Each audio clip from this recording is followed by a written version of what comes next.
Iran ने US को जवाब दे दिया है। कतर में मौजूद यूएस मिलिट्री बेसिस अल अदीब पर स्ट्राइक बैक कर दिया है।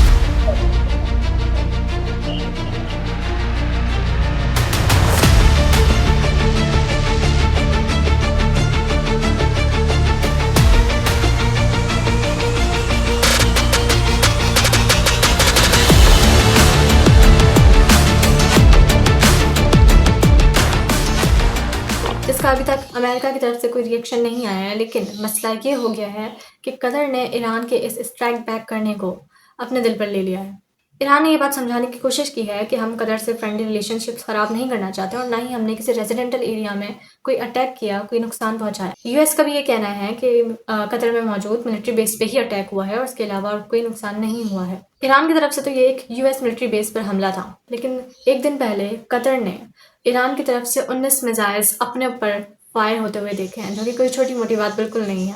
कि मैं तो बैठे बैठे सारा तमाशा देख रहा था कि ये मैं कहाँ से बीच में आ गया, मुझे क्यों तोड़ा। कतर का कहना है कि निशाना भले यूएस मिलिट्री बेसिस को बनाया गया हो, लेकिन अटैक तो हमारी सरजमीन पे किया है ना। और इंक्लूडिंग कतर, बाकायदा Morocco, Oman, Saudi Arabia and Palestinian authority ने भी ईरान के इस एक्शन को क्लियरली फ्लैग्रेंट वायलेशन करार दिया है। और यहाँ ईरान की उस स्टेटमेंट कि हम यूएस के मिलिट्री बेसिस को टारगेट करेंगे की वजह से यूएई, सऊदी अरब, ओमान, कतर, इराक, कुवैत, जहाँ जहाँ यूएस की मिलिट्री बेसिस मौजूद हैं, उन सब ही कंट्रीज़ को ईरान ने खुद से ही अलर्ट कर दिया है। और इन सभी कंट्रीज़ ने अपनी सारी flight operations and air spaces को ईरान के स्ट्राइक बैक करने की वजह से बंद कर दिया है।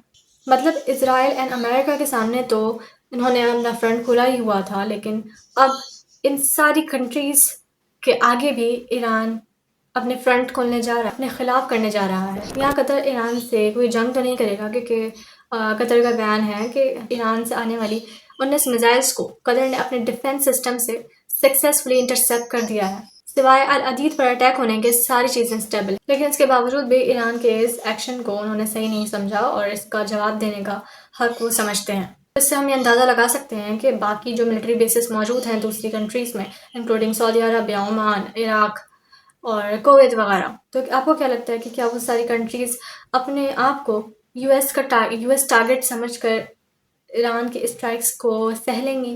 और बाकी ट्रम्प, जिसने कहा था कि अगर ईरान ने रिटेलिएट किया, कोई रिस्पॉन्स दिया, तो हम पीछे नहीं हटेंगे, और ईरान अपना पहला कदम उठा चुका है, स्ट्राइक बैक कर चुका है।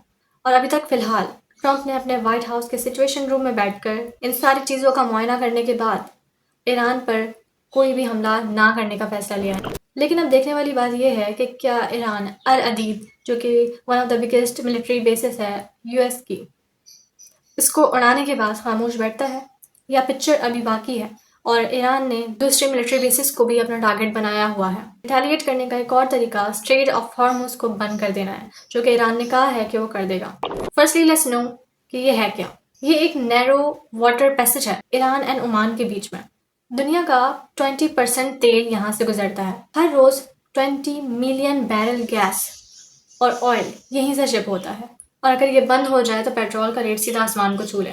और अगर ईरान चाहे तो कुछ ही देर में पूरे ऑयल सिस्टम का निज़ाम हिला के रख दे।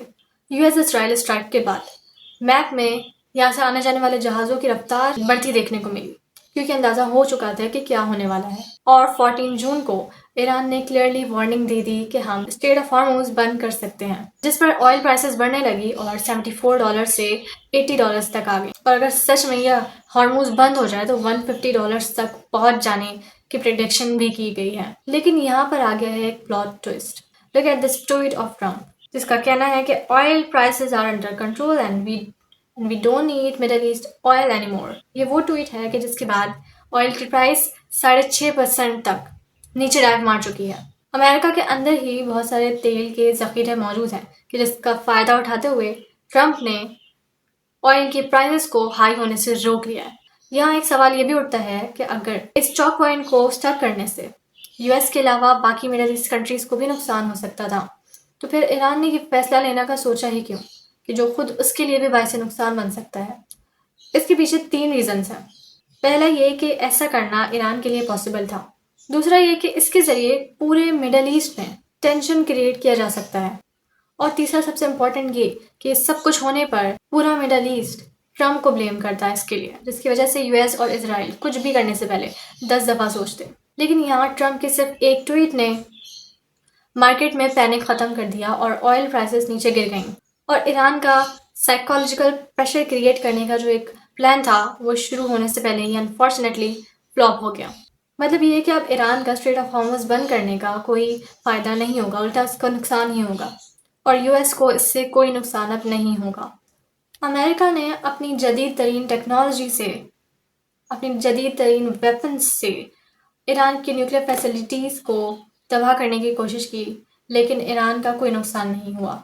फिर ईरान ने अमेरिका के अल अदीद पर स्ट्राइक बैक किया, तो पता चला कि सारे अमेरिकन एसेट्स समेत 11,000 फौजियों को वहाँ से पहले ही शिफ्ट कर दिया गया था जब ईरान ने धमकी दी थी, और सिवाय उस मिलिट्री बेस के उड़ने के और कोई नुकसान नहीं हुआ। फिर इजराइल ने ईरान की न्यूक्लियर फैसिलिटीज़ पर दोबारा हमला किया, इस वजह से कि अमेरिका के हमला करने पर ईरान का कोई नुकसान नहीं हुआ। लेकिन फिर से ईरान का कोई नुकसान नहीं होता है, मतलब सब कुछ हो के भी कुछ भी नहीं हो रहा है। डिफेंस सिस्टम काफ़ी अच्छे चल रहे हैं, लेकिन इजराइल अमेरिका वर्सेस ईरान की इस जंग में ईरान अकेले ही डट के खड़े हैं और जवाब देने के लिए एकदम रेडी है।